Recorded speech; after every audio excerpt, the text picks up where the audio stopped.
Some interesting stuff developed over the weekend. Mark Halsey, former Premier League referee no less, kind of intimated on Twitter that referees are being influenced. Yeah. I think he just wants to... Sales in his book were down and he released it a few years ago, and he basically just wants people to know that he's talked about this in his book. His book that we genuinely have. Just come out on Kindle. Yeah. I don't know if I think that was like a 50p job in the charity shop, so maybe you need 50p well spent. The play's just come out, so yeah. trying to push the play. It's him and J.K. Rowling have a fist fight in the street just to garner attention. Yeah, there's fists involved. So there was it comes off the back of the Aguero stuff, doesn't it, Chris? Where it was done. There was a push for retrospective use of video evidence to punish it, and basically what he's come out and said is, I've been in that situation when I've seen an incident and been told to say I haven't seen it. You can read all about it in my book. To be fair to the FA, it's not them, it's come from within the PGOMAOL. Christ. Who is? Pogmo. which is the acronym of? Yeah, some company. They basically look after the refs. Go on, do you know that? Give me the letters again. PGMOL. Professional Games Managers... Something Limited. I'm literally going to do this for the whole 10 minutes. Professional Game Match Officials Limited, just to be clear on that. Everybody wanted to know that. Paddy's entering into dangerous territory here, though, because Gary Neville's come out and jumped on it and said, listen, kind of like, well, there's got to be punishment, there's got to be investigated. I'm really surprised you brought this topic up. I mean, because you won't know anything about this, would you? I've been on the wrong end of decisions. This is literally it. You've just probably gone, when did all this happen? Yeah. When did all this happen? We've never been on the end of any corrupt... We've had to stomach Man United clearly having all these things going in their favour all this time. No. Don't be honest, you two arguing. I'm just sitting here watching it. That's not only the role of the foot. I think the person sitting in this chair that does that. This is is quiet. Let's be honest. And gets criticised for not offering enough on the shows. Let's be honest. It's nothing. It's nothing we already didn't all know. Basically, the big teams get the big decisions. They always have, especially. And it's been brought to more light during the Sky period where there's TV cameras everywhere. We see it all the time. How is that in any what you've just said there in any way relevant to what we're talking about here? Because this stems from Sergio Aguero, who plays one of the big teams, being punished after the fact. If that was a big team, surely they wouldn't have. Well, I'm just saying we've seen it because the big teams, we know about this. You've got an agenda here, Pep. No, I haven't got an agenda. Do you know what? No, what I would say is we actually seen a little bit of it yesterday in the England game with that other soft tit used to play for you, Skirtle. He should have been sent off ages before. We see it all the time with referees. They will not make decisions based on whatever's going on. That was a big home game for them. He didn't want to send them off. It's very clear he didn't want to send them off, and then he stamps on them. We see it all the time. Referees will try and make decisions not for the good of the game rather than what an actual decision should be. And Mark Halsey's just bringing it to light. They will try and keep 11 men on the pitch. They will try not to make tough decisions because it ruins the spectacle. Yeah. But the one Halsey's talking about, though, is about Nzonzi, isn't it? On Shawcross from 2011 or something like that, England isn't it? save it, Nzonzi. And he turns around and said, I did see the incident, essentially, and I was told by the PGMOL not to mention it so that they can put retrospective action in. Because if he turns around in his match report and says, I did see it, and I deemed my decision there fair and proper, and I actually agree with it, then they can't put the retrospective action. How's that the same? As what? What you're saying? I'm just saying refs are generally just shit. Agenda. I'm just saying refs are... I just think refs are just... They will just do what they want, don't Speaking of books, they do what they want. What he's saying is the PGMOL say, don't say you saw it so that we can do something about it. Yeah. That's what he's saying after the fact. I understand that, but this the whole... PED's agenda. It's not an agenda, I'm just saying refs... If we just want to talk about refs being rubbish, why don't we do another show on that? Yeah, because we're doing a show on this. You're not talking about this. You're not normally here, we just couldn't get another guest from London. I know, I get the guests in, and if Barry said yes, you wouldn't be on every pissing week. Match officials submit their reports, including incidents, directly to the FA. Match officials ensure that their reports are a full and accurate description of the incident. There is no pressure from the PGMOL to include or omit anything as their official statements after the fact. There's a very easy solution to this situation involving Aguero, is just the shit rule that if a referee sees it, they all of a sudden can't be retrospective that has action. been changed, hasn't it? That was changed apparently a lot long after the Nzonzi thing, so that they can actually go back and they can actually look at it if they really deem it. They make it up as they go along. But it's more just the intimation, because he's talking about the pressure that's being put on Lee Mason, is it? And he just basically, it sounds to me like it's a bit of an off the cuff remark, which is on Twitter, which you should be more intelligent than to do it on there.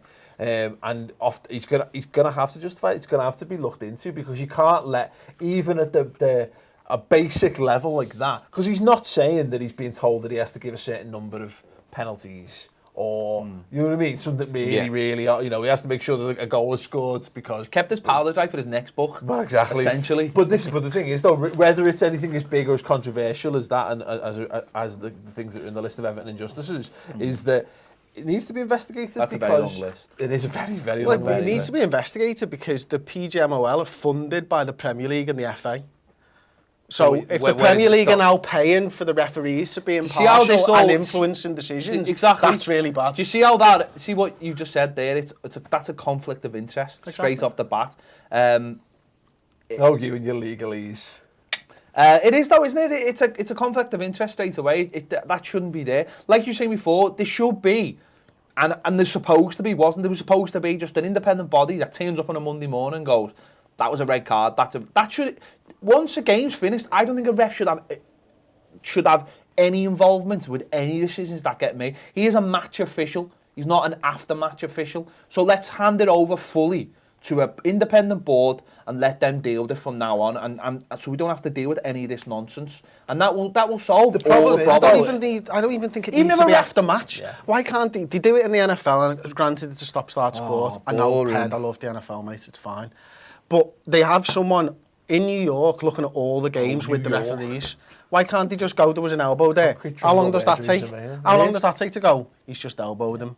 Send them off. The problem with this, and this is the eternal argument that Chris and I have persistently with this, is that it takes away from the referees. Ultimately, it leads to this. When no one always lose an argument, that's your argument. Yeah, absolutely. Here's my argument. I like Wayne Rooney arguing with himself. Argument. Some vowels. Have some vowels. I win. Yes.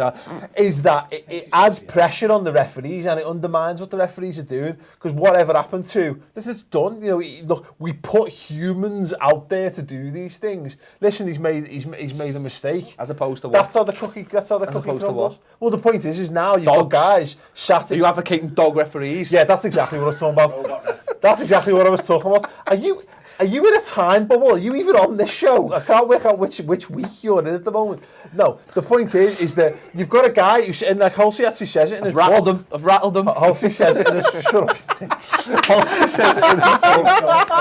Halsey says it in his book. You've now got a guy who sits there watching a DVD of the match after the match has ended with a pen and paper and going minute by minute and judging every decision that he makes. What year are you in? What? A pen and a paper. I'm in. And that was 2013. The book was released. 2015. But the point is you've basically got guys whose job it is to go and undermine everything you're doing. Good.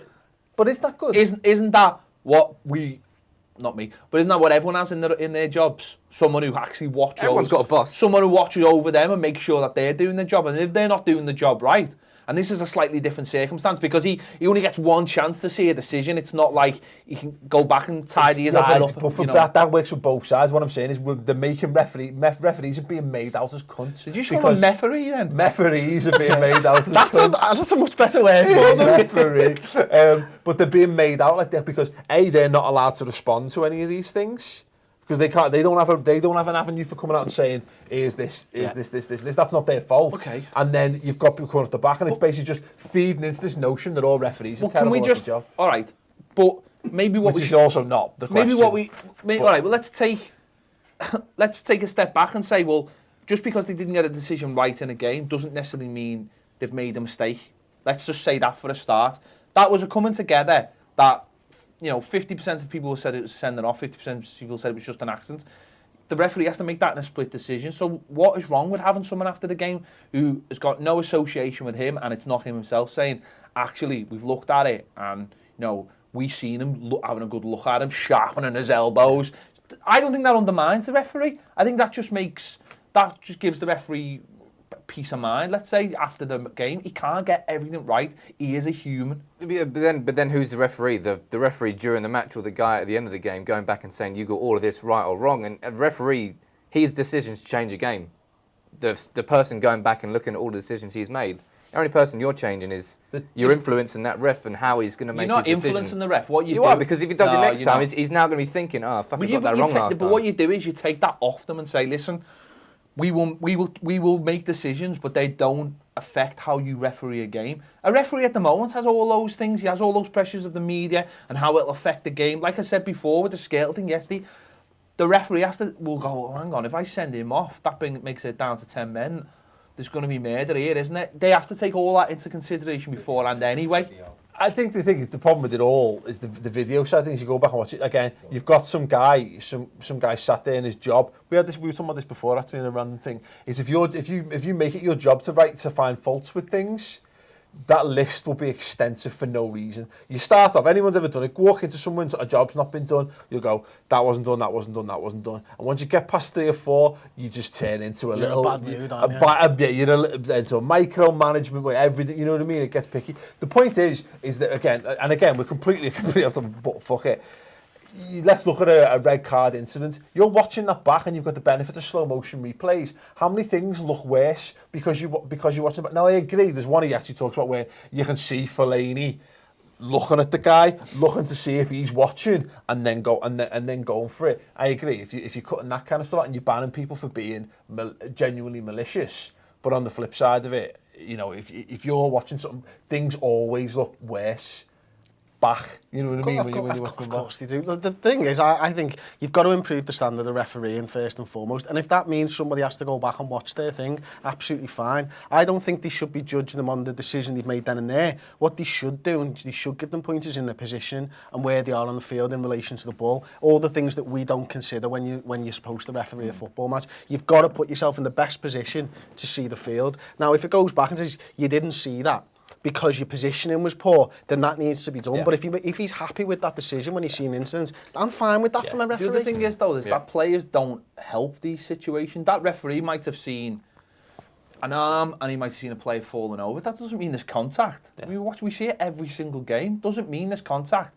And he could be in the best position and still not. He could be standing 2 foot in front of him, see a player fall back and think it's a sending off. If he watches it from the side angle, he sees there's no contact. Here's a question then, just to get us back on it.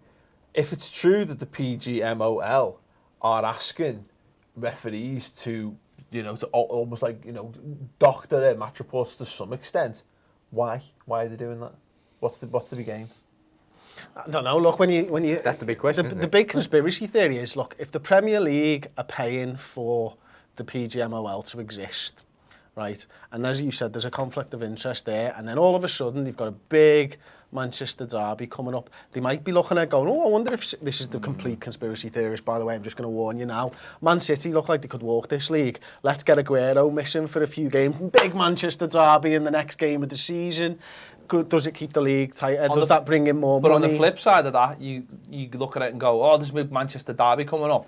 It's the real first big Sky Sports game of the season. We need the best 11 versus the best 11. It's perfect. Do we though, or do we need talking points? Because they're going to get so much traction on social media. You can look at it from both sides, can't you? And while there's that conflict of interest with the Premier League involved, there'll always be that. You know why I think it is? And I think it's a reactionary thing. I think it's them getting ahead of criticism. It's like reading troll comments about yourself and trying to adapt what you do to stop getting those troll comments. And I think it's everyone looks at Match of the Day and see, well, you're all right. Everyone, let's use the Aguero thing. Not seen by the referee, not punished at all in the game. Life goes on. Sky bring it up as a talking point. Everyone on social media then goes, whoa, referees, whoa. These guys go, Well, we can't be seen to have in action, so they need to be seen to be doing. It's like, you know, it's someone's paying for them to exist. They have to justify their existence. Why don't they just do it anyway?